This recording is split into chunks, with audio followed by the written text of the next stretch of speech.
Kali ini kita akan ngobrol dengan Mbak Analisa. Kita akan ngobrolin tentang bagaimana sih cara mengelola stres dan rasa cemas di masa pandemi. Tentunya teman-teman di sini tahu banget kalau kita udah 3 minggu lebih harus stay at home, dan kemudian sekarang juga ada yang harus melaksanakan PSBB.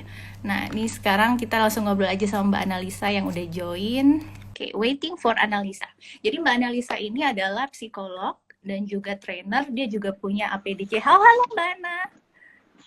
Halo, Assalamualaikum. Halo Waalaikumsalam. Sorry, semuanya, sahabat Kompas tadi ada TV. gangguan tuh. Apa kabar Mbak Ana? Gak Sehat apa-apa, ya? aman-aman. Gimana sehat? Alhamdulillah sehat dan senang banget bisa di-invite perdana IG Live Kompas TV di tengah pandemik ya. Benar, benar. Iya nih Mbak, ngobrol-ngobrol soal perdana juga. Jadi sebelumnya memang kita ada request banget nih dari teman-teman yang udah mulai nanyain sebenarnya gimana sih caranya ngelola stres, cemas ketika pandemi. Karena kalau kita tahu kan banyak banget nih kita tsunami informasi ya. Jadi dari berbagai macam broadcast dan lain sebagainya itu intinya sebenarnya bikin kita mikir kapan sih pandemi ini berakhir dan lain sebagainya. Tapi hal itu wajar nggak sih Mbak? Oke, jadi sebelumnya teman-teman, aku mau menyampaikan dulu, Roro, kalau misalnya rasa cemas dan takut itu adalah suatu hal yang sangat wajar. Jadi, bahkan aku pun juga ada rasa cemas dan takut di tengah pandemik ini. Nah, rasa cemas dan takut ini adalah sebuah sinyal yang membuat kita itu jadi punya satu sikap mengatasi satu bahaya gitu. Tapi masalahnya kalau misalnya kita tuh cemas atau takutnya berlebihan, itu yang menjadi tidak wajar. Jadi justru ketika kalau nggak takut, kalau nggak cemas itu malah perlu dipertanyakan gitu. Karena Benar-benar. rasa cemas dan takut itu adalah sebuah sinyal perasaan psikologis kita yang melindungi kita dari mara bahaya. Kita tahu dong, pandemik ini kan sebenarnya memang suatu hal yang membahayakan untuk semua manusia gitu kan di seluruh dunia.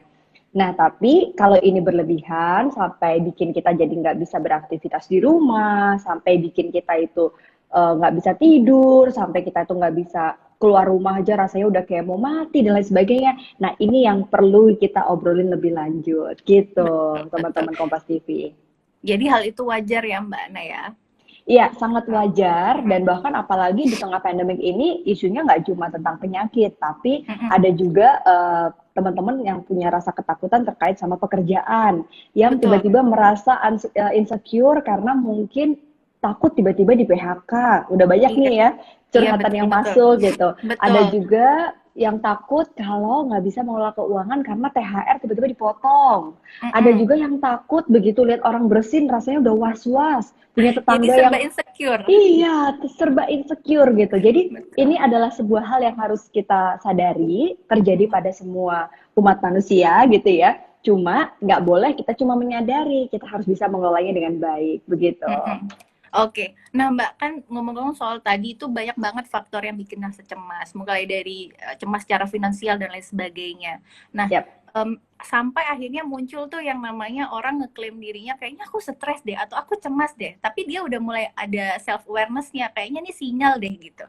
Tapi terus ada juga yang ngeklaim kalau ini kayaknya gejala psikosomatis. Nah, mungkin bisa dijelasin nih Mbak Ana di sini supaya teman-teman tuh paham sebenarnya kamu lagi di kondisi apa sih gitu. Oke, jadi Mm-mm. sebelumnya kita pahami dulu stres itu apa. Betul. Stres adalah sebuah persepsi psikologis yang muncul akibat sebuah kejadian yang sebenarnya sifatnya itu netral. Mm-mm. Contoh nih ya, ada Mm-mm. orang yang makan durian itu seneng banget karena dia hobi makan durian. Ada orang yang makan durian itu stres karena dia nggak suka, baunya aja dibikin stres gitu kan. Ada yang menikah itu menyenangkan untuk sebagian orang gitu, apalagi menikah dengan orang yang dia sayangi. Ada juga menikah yang stres karena tiba-tiba ternyata dijodohin atau mungkin pasangan tidak sesuai. Jadi sebenarnya stimulus itu netral. Nah, Iya. stres ini muncul sebagai persepsi psikologis kita. Oke. Nah, masalahnya stres ini ada yang dianggap sebagai stres yang baik, ada yang dianggap sebagai stres yang tidak baik. Jadi Mm-mm. teman-teman Kompas TV, sahabat Kompas TV, kalau stres yang baik ini biasanya kita sadari dan kita bisa kelola dengan baik. Contoh Mm-mm. misalnya dengan adanya pandemik kali ini, kita jadi ngerasa kayak, aduh ini stresnya ini bikin aku jadi nggak bisa ngapa-ngapain nih, aku jadi deg-degan nih. Itu Betul. berarti stres yang nggak bermanfaat disebut sebagai distress. Nah ini hati-hati. Tapi kalau stres di tengah pandemik bikin kita kayak, wah, WFH ini ternyata nggak semudah yang dibayangin ya, tapi aku mau cari cara nih, gimana caranya supaya kinerja aku tetap optimal. Akhirnya belajar teknologi, contoh Hmm. ada Instagram Live, ya kan? Terus Benar-benar kita belajar pakai Google Hangout, belajar pakai Zoom, dan lain Zoom. sebagainya. Mm-mm. Tanpa disadari ternyata ketakutan kita, stres yang tadi disebut sebagai eustress itu membuat kita tuh jadi punya satu improvement. Nah, Mm-mm. berarti ini adalah stres yang baik gitu. Oke. Kalau Mm-mm. psikosomatis tadi itu Mm-mm. adalah akibat sebuah kondisi stres yang berlebihan yang membuat psikis kita terganggu, terus kemudian akan menyerang fisik. Jadi banyak banget teman-teman kalau ke dokter itu Betul. periksa, itu Mm-mm. hasil labnya tuh bagus semuanya. Jadi kayak kok aku tuh kayak ngerasa dan jantungku deg-degan ya dok gitu. Mm-mm. Udah sampai dibawa ke lab, periksa general check up, tapi semuanya fine gitu. Mm-mm. Sampai ternyata setelah ke psikolog biasanya baru ketahuan ada Oke. ketakutan-ketakutan gitu. Jadi Mm-mm. sebenarnya psikis yang membuat fisik kita jadi lemah. Karena Mm-mm. kalau kita lagi stres itu hormon yang membuat imun kita itu menjadi lebih kuat itu menjadi berkurang produksinya. Betul. Sehingga makanya kalau stres biasanya imunnya jadi turun dan ini yang membuat kita Oke. gampang sakit. Iya, jadi emang badan itu secara nggak langsung udah merespon hal itu ya Mbak ya, dengan caranya sendiri gitu kan. Oke, Benar. Mbak, berarti kalau sudah di tahap psikosomatis itu berarti berbahaya dong? Kalau di tahap psikosomatis yang memang sampai mengganggu aktivitas, contoh misalnya Betul. sampai nggak bisa kerja gitu kan, sampai nggak bisa apa ya, sampai nggak bisa beraktivitas kayak misalnya tidur terganggu, istirahat, makan dan lain sebagainya. Ini perlu banget untuk segera menghubungi profesional, bisa ke psikolog, bisa ke konselor, bisa ke Mm-mm. psikiater juga. Cuma bedanya kalau psikiater kita akan dirujuk untuk farmakoterapi atau obat. Kalau ke psikolog Betul. biasanya kita akan ke psikoterapi dulu gitu, dicari dulu Oke. stresornya apa gitu. Mhm. Jadi nggak jangan langsung ngerasa bahwa dirinya ada di posisi itu ya Mbak ya. Jadi beneran lebih baik diserahkan lagi kepada orang-orang yang bisa berhak juga untuk ngasih diagnosa nih sebenarnya kamu lagi di posisi apa gitu ya. Ya, bener banget. Karena sebenarnya Mhm. stres itu harus kita apa ya dekati. Gini nih, Mhm. karena stres itu kan dialami oleh semua orang nih ya, Mbak Betul. Ajeng ya. Heeh. Dialami oleh semua orang, termasuk saya sendiri, Mbak Ajeng juga ngerasain hal yang sama gitu. Tapi kalau misalnya stres ini tuh kita coba untuk hindari gitu kan, Mhm. ini juga menjadi polemik. Biasanya akan muncul yang namanya denial. Oke, Nah, betul betul. setiap dengar kata COVID-19 atau COVID-19 atau Corona udah kabur duluan gitu. Bener. Padahal sebenarnya informasi terkait dengan COVID-19 ini bisa jadi menjadi wawasan kita untuk Bener. tahu harus gimana kalau ada penyakit ini gitu. Iya, Ini iya, iya. ngomong-ngomong mungkin bisa kita pin dulu Mbak Ajeng untuk judulnya ya karena banyak teman-teman yang pada Nanyain, tanya oke. nih. Iya, Iya, benar-benar. oke. Bentar. Sekalian deh Mbak Ana, aku nanya lagi langsung, jadi Mbak Ana Boleh, nanya, aku boleh. mau ngepin ya. Ini sih Ya. Mbak Ana, kan ada beberapa teman-teman nih yang udah lama banget harus tinggal di rumah, bahkan nih kurang lebih 3 minggu lebih. Nah untuk teman-teman yang bentar lagi, bahkan di Jakarta nih mau PSBB, kita mulai tanggal 10 ya, mulai besok. Dan ini tuh pengaruhnya lebih luas lagi. Jadi kayak kalau misalkan sekarang kita stay-nya di rumah, terus juga masih harus melakukan pekerjaan bersama teman-teman kantor, koordinasi dan lain sebagainya. Biasanya stresnya itu nempel gitu Mbak. Jadi ngaruh kemana-mana gitu. Sebenarnya bagaimana sih Mbak supaya kita bisa lebih mereduksi hal itu dan peka kalau kita mulai annoying, bahkan mengganggu orang lain, stresnya kita yang berlebihan itu tuh bagaimana Mbak Ana? Oke, jadi yang pertama Mbak Ajeng dan teman-teman sahabat Kompas TV, kita perlu banget yang namanya menyadari bahwa kita sedang mengalami sebuah perasaan yang tidak biasa. Stres, cemas, takut, itu harus disadari dulu. Karena mental health atau kesehatan mental ini adalah terkait sama kesadaran diri kita. Kenapa ada orang yang bisa punya suatu regulasi emosi yang bagus? Karena dia menyadari secara full, secara utuh. Tapi ada juga yang nggak bisa meregulasi. Contoh nih, misalnya ketika dia lagi marah, dia marahnya berlebihan karena dia tidak sadar dia marah. Ada orang yang sedih, ya kan? Ada orang yang sedih, sedihnya berlebihan. Ini juga ngebikin kita itu jadi nggak bisa mengelola emosi kita. Nah, bahagia terlalu bahagia berlebihan itu juga nggak apa ya nggak bagus gitu. Jadi sebenarnya yang harus dilakukan teman-teman adalah satu menyadari apa perasaan yang muncul kalau misalnya itu kecemasan. Setelah kita sadari, kita harus terima dulu nih, iya ya memang aku tuh takut kok, emang aku cemas. Mm-mm. Lalu kita bertanya. Nah, bertanya ini harus kepada ahlinya. Contoh, Mm-mm. ketakutan kita apa nih terkait sama Mm-mm. medis, terkait sama fisik, penyakit. Berarti memang harus tanya ke ahli medis. Jangan Mm-mm. tanya ke Mbah Google atau cuma broadcastan di WA group yang akhirnya kita Bener. nggak tahu Heeh. validitasnya. Jadi memang tsunami informasi ini juga menjadi tantangan kita semua, Mbak Ajeng dan juga sahabat Betul, Kompas betul, TV. betul. Bahwa informasi ini harus kita gali lagi mana yang Mm-mm. hoax, mana yang benar gitu. Nah, Mm-mm. dengan adanya informasi yang valid dari dokter, dari sumber yang valid, misalnya dari Kompas TV gitu kan, memang Betul. sudah dilihat lagi sumbernya. Dengan bertanya itu kita bisa tahu jawaban atas ketakutan kita apa. Jadi ketika Betul. kita takut atas penyakit, ya kita harus cari tahu gimana supaya kita terhindar dari COVID-19. Oh, Mm. harus physical distancing. Oh, harus jaga kebersihan atau personal hygiene. Mm. Oh, harus minum vitamin. Selama kita melakukan itu seperti anjuran dokter, waspada harus, takut jangan. Karena Oke, takut betul. itu adalah reaksi kalau kita cemasnya berlebih gitu. Setelah Heeh. tahu, cari jawaban, and then kita melakukan action. Ya tadi, ya berarti harus physical distancing, berarti harus pakai masker, harus cuci tangan. Itu yang harus Mm-mm. kita lakukan. Jadi sebenarnya ketakutan itu diterima dulu, Diterima. disadari, kemudian kita cari jawabannya and do action.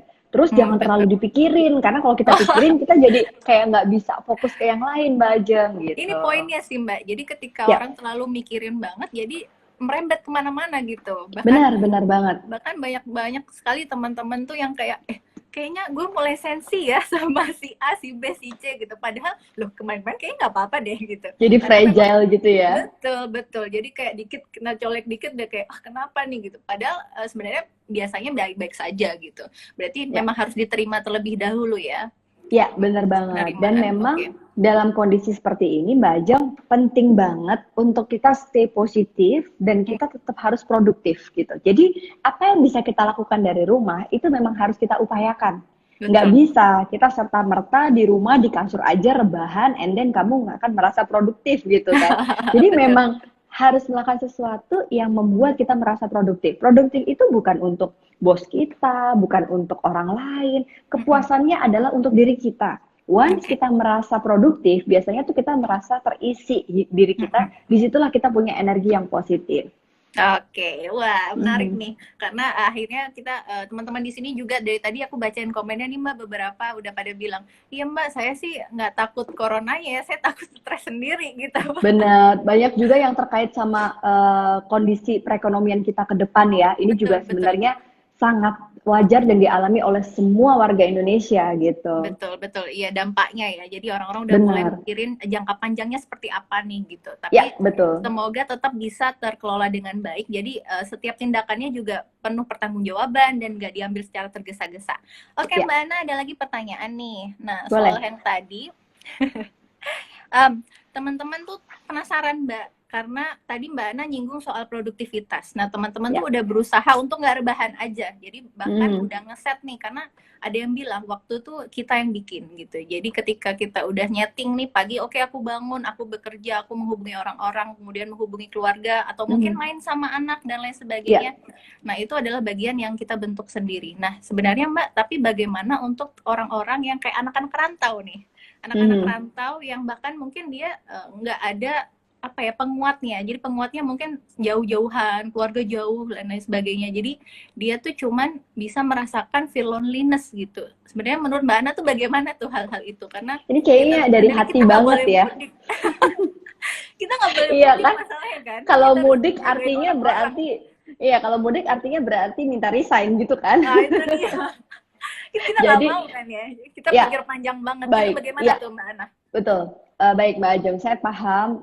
Saya mencoba memposisikan di situasi itu gitu, karena kebetulan kakak adik saya juga merantau, bahkan ada yang di Oke. luar negeri gitu kan. Dan kondisi ibu saya dan bapak saya juga udah tua dan satu kota aja kita tetap physical distancing loh untuk nggak Betul, ketemu betul. gitu.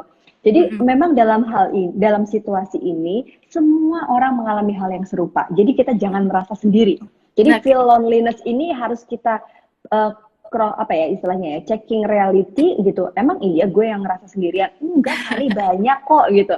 Jadi Betul, satu betul. itu, dalam kondisi ini semua orang merasa tidak nyaman, merasa tidak aman, merasa tidak bahagia, itu adalah perasaan yang wajar. Satu.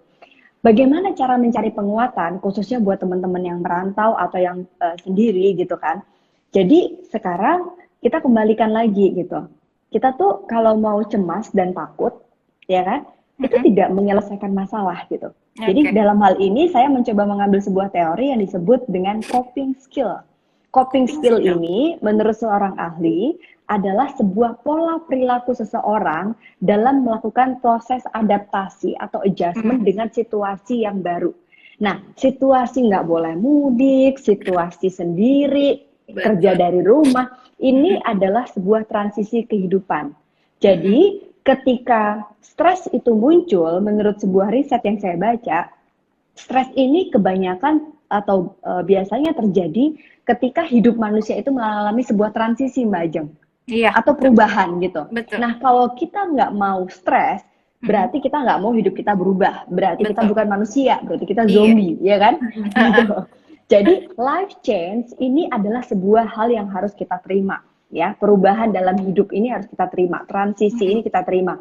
Yang bisa kita lakukan, tadi coping skill, kembali lagi, cara kita beradaptasi, cara kita mengatasi masalah gitu kan. Ini adalah reaksi sebagai individu. Nah, coping skill ini pertanyaannya gimana Mbak Ana? Bisa dipelajari atau bawaan lahir?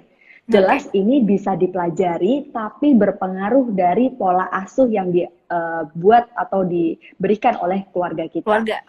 Ya, jadi penting banget. Orang yang coping skill-nya bagus dalam kondisi di tengah pandemik kayak gini, Mbak Ajeng, ini biasanya dia akan fight. Makanya we fight together gitu kan, not flight. Jadi coping skill ini ada yang kalau kita takut nih mau pilihannya mau fight or flight. Kalau kita fight, kita tuh mencari penyelesaian untuk bisa beradaptasi dan bertahan dalam situasi tidak nyaman. Kalau kita flight, kita tuh berusaha untuk lari dari kenyataan. Mungkin nekat aja lah gue mudik, tahu-tahu besoknya di-resign gitu kan. Betul. Atau misalnya nggak pikir panjang, tapi ada juga yang memang ya udahlah kayaknya aku harus balik ke kampung halaman aku, ya nggak apa-apa aku harus kehilangan pekerjaan dan itu dilakukan dengan kesadaran penuh. Mungkin dia berusaha untuk struggle dengan kondisi yang lain, itu pilihan. Betul. Jadi kalau dalam hal ini, kembali ke pertanyaan Mbak Ajeng, coping skill ini bisa kita pelajari Mbak Ajeng. Jadi buat teman-teman yang sekarang sendirian, nggak ada penguatan, percayalah biasanya orang-orang yang kuat itu akan lahir dari orang-orang yang berhasil keluar dari kondisi yang sulit. Kalau Anda, teman-teman sekarang berhasil untuk punya coping skill, keluar dari kondisi yang sulit, sendirian, ini akan membuat Anda lebih kuat gitu. Jadi ketika tadi merasa loneliness, terus kayak nggak bisa mudik, ini kan nggak enak ya. Pasti kesel kan? Kesel, sedih, apalagi perasaannya frustasi, sebel, mungkin bete sama perusahaan, mungkin bete sama situasi, tersalurkan ya Mbak. Kangen gitu. Tapi perasaan ini nggak bisa nih aku bilang kayak Mbak Ajeng udahlah nggak usah mudik, jangan sedih, jangan frustasi. Yang ada kalau aku bilang kayak gitu, Mbak akan cari psikolog yang lain gitu kan. Iya, betul. Tapi perasaan ini tuh harus diterima gitu, nggak apa-apa sedih. Nah, tapi ada orang yang sedih, dia berusaha, ingat lagi, coping skill ini akan kita latih kalau kita itu selalu punya tujuan dalam hidup. Betul.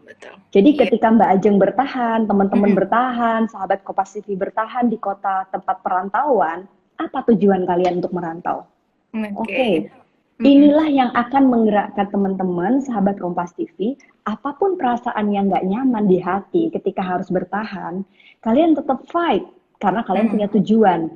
Akhirnya, daripada nangis di kamar, atau mungkin gerutu mulu sama situasi, gitu ya? Meratapi nasib, lebih baik nonton IG Live Kompas TV, gitu kan. Lebih baik baca buku, lebih baik kita nonton drakor bentar, ikut kelas-kelas online, ya, APDC betul. Indonesia bentar lagi mau bikin kelas online, jangan lupa join ya.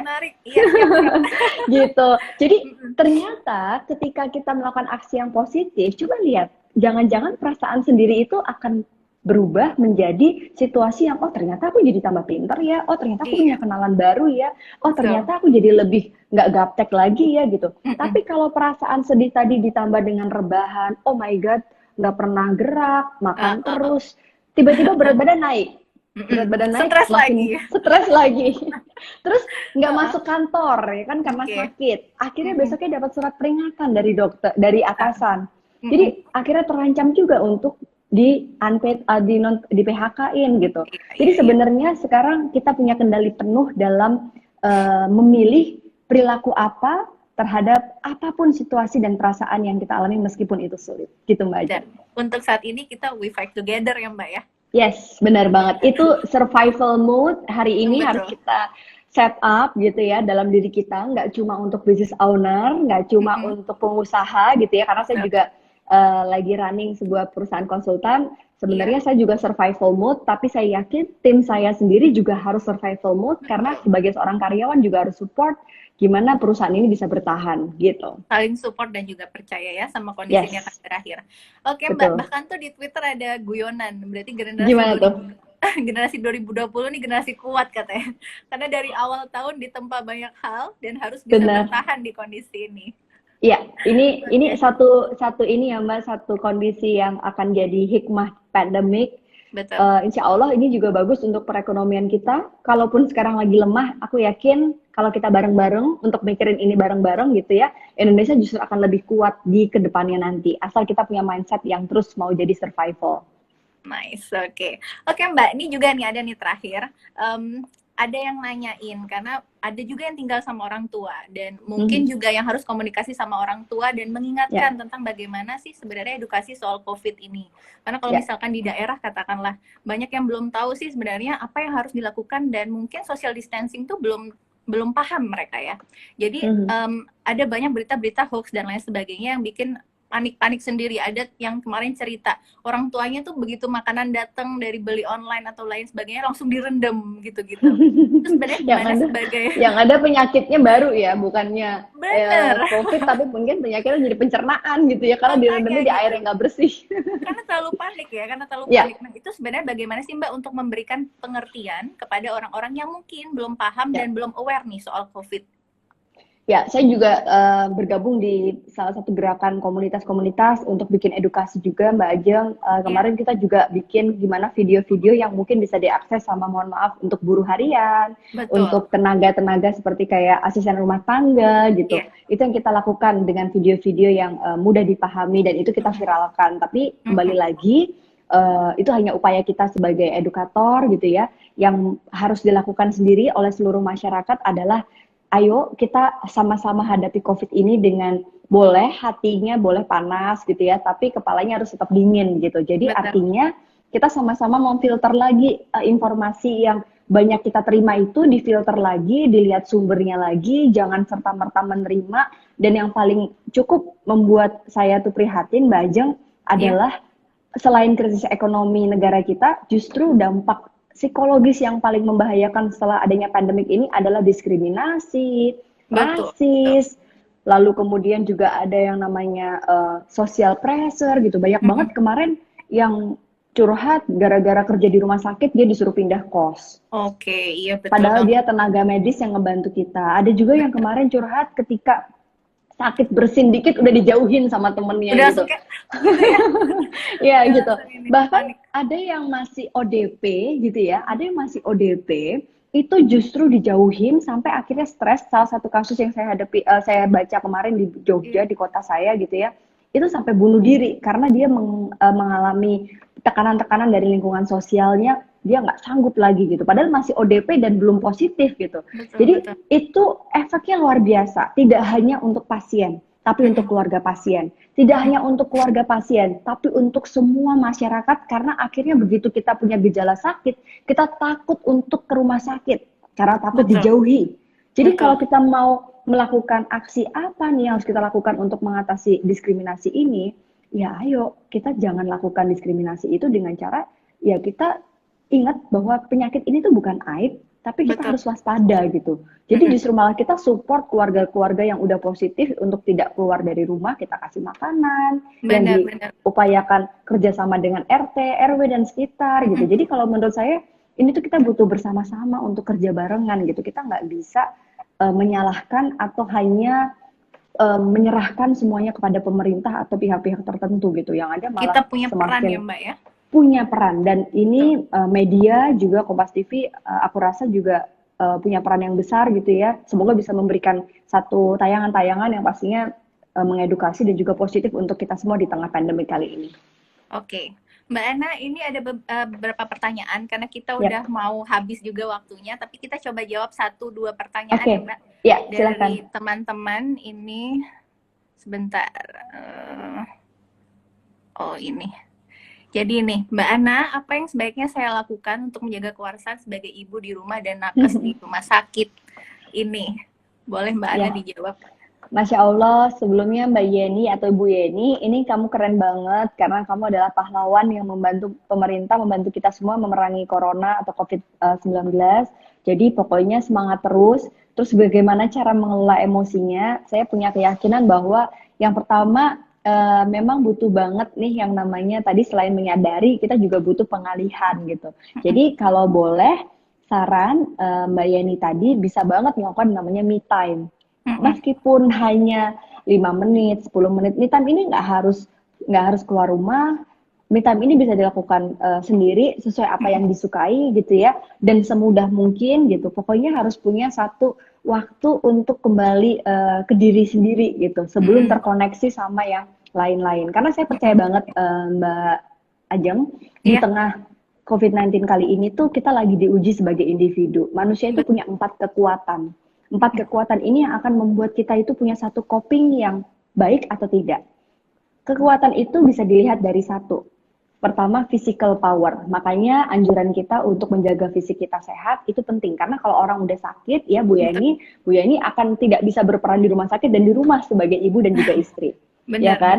Yang kedua, selain physical power, kita perlu banget Bu Yani menjaga yang namanya mental power. Mental power ini adalah gimana supaya Bu Yani ini punya satu kewarasan gitu kan, tadi pertanyaannya, kalau lagi ngalamin stres bisa punya satu pengalihan yang cepat. Nah, mental power ini harus dipelajari dengan cara, ya kalau lagi ada masalah, berusaha untuk fokus kepada problemnya, bukan emosinya. Jadi Betul. coping tadi fokusnya kepada problemnya, problem fokus coping, bukan emotional fokus coping. Karena kalau kita ke emosi, and then kita lupa sama aksinya. Tadi mental power. Dan surrounded yourself by positive people itu penting banget. Jadi yang di follow ya Kompas TV, APDC Indonesia, Analisa Betul. gitu ya, dan Mbak Ajeng Betul. gitu. Jangan akun-akun yang hoax, provokasi, dan membuat kita jadi cemas. Kalau memang kita merasa informasi itu too much, mungkin kita bisa lock dulu diri kita dari informasi itu. Mental power penting dijaga. Yang ketiga adalah disebut emotional power. Nah ini nih, ibu-ibu penting banget untuk punya me time, punya grup buat ngobrol. Kalau misalnya lagi nggak ada pos untuk anggaran belanja, ya jangan belanja karena itu nambah masalah baru gitu ya. Tapi Benar, kalau benar. memang ada pos anggaran untuk belanja, boleh lo menyenangkan diri sendiri, lagi promo banyak gitu kan. Nah, yang terakhir adalah spiritual power. Ini yang perlu banget kita jaga di tengah pandemik ini. Kekuatan spiritual ini bukan tentang sholat, religius doang, kita ke masjid atau mungkin ke tempat ibadah yang lain, tapi tentang how we believe bahwa everything happens for reason. Betul. Jadi spirituality ini adalah koneksi kita sama pencipta kita. So apapun yang kita alami itu sebenarnya kita kembalikan lagi ke Tuhan. Itulah orang yang spirituality-nya kuat, Mbak Ajeng. Nah di tengah inilah yang kita harus kuatkan Betul. sebelum kita nguatin orang lain. Kuatkan diri kita supaya kita bisa menguatkan orang lain. Wah, mantap banget Mbak Ana. Jadi memang ini adalah masa-masa yang memang juga mengukur ya sebenarnya kemampuan diri, self awareness, Betul. kemudian spiritual, hal-hal spiritual yang bisa kita lakukan, mendekatkan diri dengan keluarga, dengan Tuhan bahkan dan lain sebagainya. Bahkan juga ada nih kegiatan berbagi nih Mbak Ana. Mungkin Mbak Ya, Ana juga tergabung sama kegiatan-kegiatan berbagi, termasuk membagikan informasi, ilmu. ya. Aku juga sering lihat nih Mbak Ana sering live Instagram juga sama APDC sama Mbak Prita juga kemarin kan sempet itu, jadi kayak banyak hal yang bisa dibagikan di momen-momen ini juga. Jadi buat teman-teman yang mungkin ngerasa kok kayak aku bingung nih pengalihannya kemana, mungkin bisa juga tuh lihat-lihat hal seperti itu dan yang disebutkan Ya. sama Pak Ana tadi. Betul, jangan lupa Oke. juga subscribe ada channel YouTube aku, Mbak Ajeng. Aku Oke. sering membagikan juga edukasi, video edukasi di Analisa Channel, ya, Analisa Channel. Kemudian ada juga APDC Indonesia. Di situ emang gerakan education yang kita lakukan, pengembangan diri, Analisa Personality Development Center. Karena banyak banget konten-konten yang edukasi. Dan buat para guru, aku baru bikin gerakan satu lagi namanya Sehati Menginspirasi. Jadi para guru yang menginspirasi di Indonesia, coba yuk kita belajar bareng di Sehati Menginspirasi. Oke, nice. Untuk info lebih lengkapnya teman-teman bisa follow @analisa_widya_ningrum, juga Thank you. follow APDC Indonesia ya. Di situ bisa Ya, langsung diklik dan informasinya banyak banget. Ini juga mau siap. infoin Mbak sebelum kita menutup ini semua, teman-teman makasih banyak Boleh. yang udah kirim pertanyaan, tapi Thank karena you. waktunya sudah mau habis, jadi ini terakhir juga penutupan Mbak Ana. Jadi teman-teman Kompas TV ini juga mau bikin konser di Kempot, Sobat Ambiar Peduli. Nah, kebetulan untuk Wow. teman-teman yang mungkin lagi standby di rumah dan lain sebagainya bisa ikutan nonton nanti hari Sabtu. Dan juga kita bisa donasi sekalian di situ. Jadi banyak hal yang bisa dilakukan mumpung lagi di rumah aja. Oke Mbak Ana, untuk menutup ini semua ada nggak yang mau diungkapkan dan di-share ke teman-teman untuk menutup semuanya? Oke, teman-teman semuanya, sahabat Kompas TV tetap semangat ya, tetap positif dan tetap jaga kesehatan. Karena kalau kita nggak sehat, kita nggak bisa terlepas dari rasa cemas itu. Pokoknya waspada harus, takut jangan, dan stay produktif. Thank you Kompas TV udah invite kita untuk bisa membagikan inspirasi di siang hari ini. Oke, terima kasih banyak Mbak Ana. Sehat-sehat selalu. Salam untuk teman-teman Makasih. APDC Oke, Indonesia. thank you. Oke teman-teman, terima kasih. Nanti akan kita save ya. Ya, Assalamualaikum warahmatullahi wabarakatuh. Waalaikumsalam.